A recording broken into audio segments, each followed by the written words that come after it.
So one of the guys that's listed as a top overall prospect of one of those guys, but again, downgraded position value is Kyle Hamilton. We've seen a lot of these safeties do it in recent years. Derwin James was thought of as a top 5 prospect, fell to 17. Malik Hooker, Landon Collins. He's better than all of those guys. Right? Yeah, very much could be. But still, the positional value because of that is still diminishing as a result. Do you see a team breaking the trend for something like Kyle Hamilton? How early do you think he could go because of that? And do you think he's the kind of player that still could go as a result, maybe be a trendsetter? This is something that we've been talking a lot about, I recorded a podcast before I came on here that'll be out tomorrow. This is something that's really actually something to talk about because there's no prospect in this class that's better than Kyle Hamilton right now. Mm-hmm. And if you want to talk, if there is a generational prospect in this class, if there is just one, if you had to point to some guy and say, that's a guy that I'm going to bet on being, like a Hall of Famer, you're going to point at Kyle Hamilton because we've never seen a safety with his size and his movement ability and his versatility. You can play him as a linebacker. You can play him down in the box. You can play him out of the slot. You can play him as a free or strong. Doesn't matter. He's going to play and he's going to do it well. So, yeah, there is the whole concern about him being a safety, and that's going to kind of hold him back. I personally wouldn't expect to see him fall past the 4th pick overall, and that'd be the New York Jets, assuming they don't trade back. And that's just because, again, it's one of those classes where these guys going in the top are not typically guys that you're taking. They're not the types of players that you're taking in the top 5.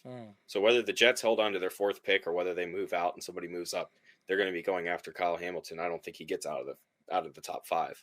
If you see Kyle Hamilton over there and Kayvon Thibodeau, you still think Kyle Hamilton will go to the Jets instead of the Jets need pass rushers. So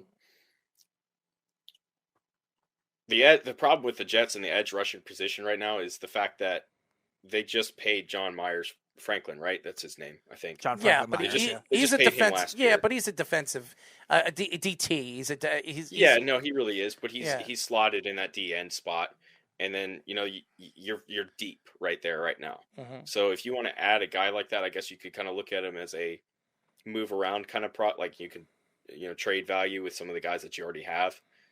But honestly, like, it's just the irony of the position that they're in, because the reason they have 2 first-round picks is because they just moved Jamal Adams a couple of years ago to the Seahawks. That's why they're here. So why wouldn't you replace the top guy in your class, like, ever, like that we've seen coming out as a safety, as a prospect? Like, he's way better than Jamal Adams. Jamal Adams is a box safety. Yeah. Yeah. So why wouldn't you use one of those picks to replace him and use your other pick? You're still in the top 10, assuming that you don't move down or anything. You've got a really good position to get somebody really good on that edge too, like Trayvon Walker, for example. If you needed an edge rusher, Trayvon Walker is an incredible edge rusher coming out of Georgia that a lot of people were. I'm not buying it, but people were trying to kind of say, hey, he might go before Kayvon. Mm-hmm. No, I don't necessarily buy that. We are talking to Football Sapient owner and NFL draft analyst John Douglas Vogel. It's so interesting because we go up and down the different players and the unique players in this year's draft, and some of the unique names. Sauce Gardner, who everybody thinks could be the best corner in this year's draft, and Stingley, who was awesome in his freshman year but has not stayed healthy with the COVID-19 and obviously his injury early in the season. He didn't play at all this year. So out of all the corners going into this draft, who stands out the best? And who do you believe will be the next generational type of corner coming out of this year's draft class? So you're saying cornerback, corners, right? Yes, DB. Okay, yeah. Yes. So yeah, Derek Stingley's had his issues this year.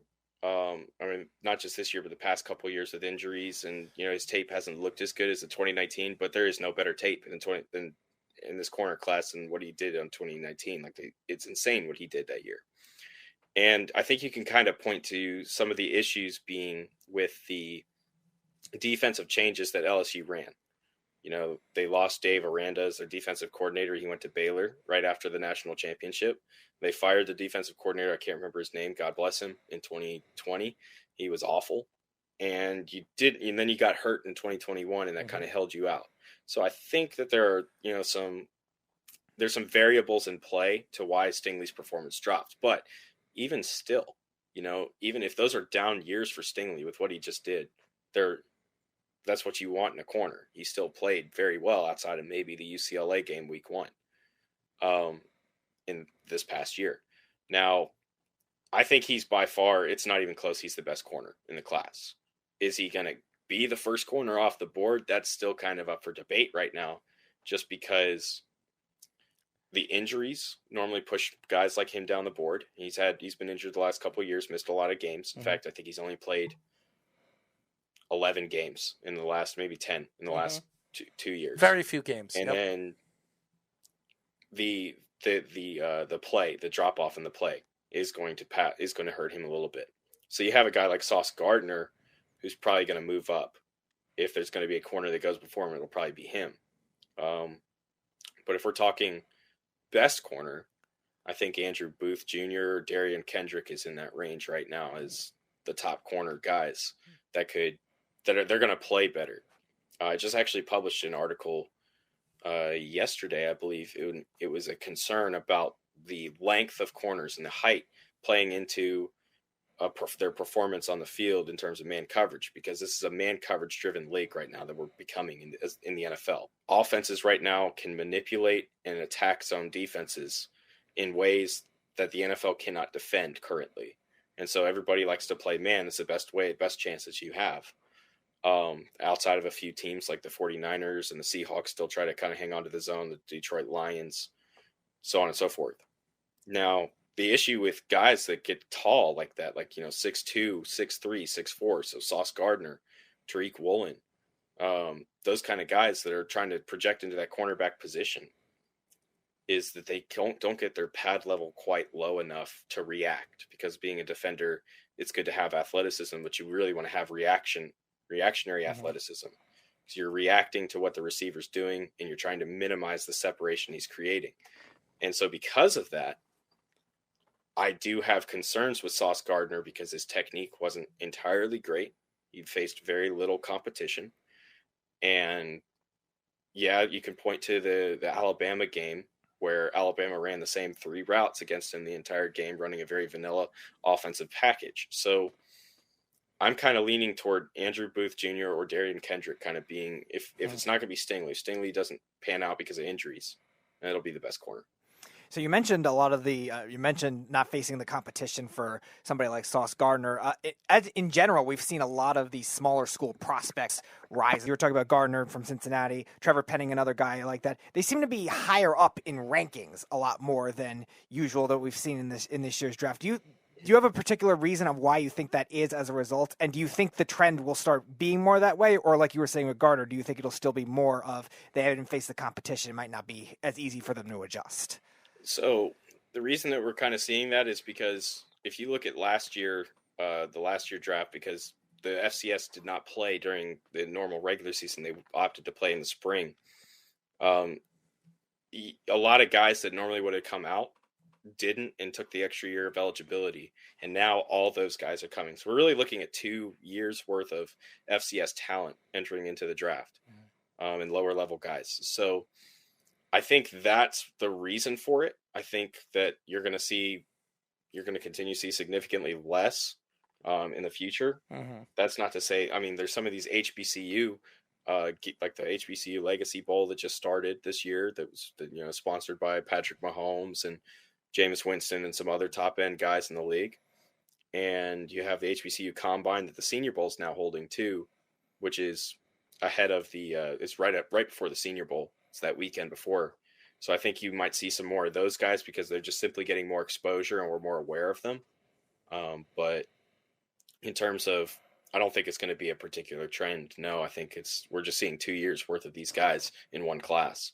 We are talking to football sapient owner and NFL draft analyst John Douglas Vogel. Let's get into obviously the trades and the one that really stood out. First of all, let's talk about the Aaron Rodgers thing, because I think the whole Aaron Rodgers thing was held up because there were stories coming out that he was interested in going to Tennessee. Then it was Obviously, the Green Bay Packers offensive coordinator, Nathaniel Hackett, goes over there to the Broncos. A lot of people thought that's where he was headed with possibly new ownership and everything that is going on in the offseason with that organization, with all the pieces that they have over there. They're ready to win now. And it wasn't surprising to me that Aaron Rodgers signs that $200 million contract, and then a couple hours later, you hear Russell Wilson gets traded over there, because I think the Broncos were waiting for Aaron Rodgers to make a decision on where he was going, and I think they really believed that if he was leaving Green Bay, he was going to the Broncos.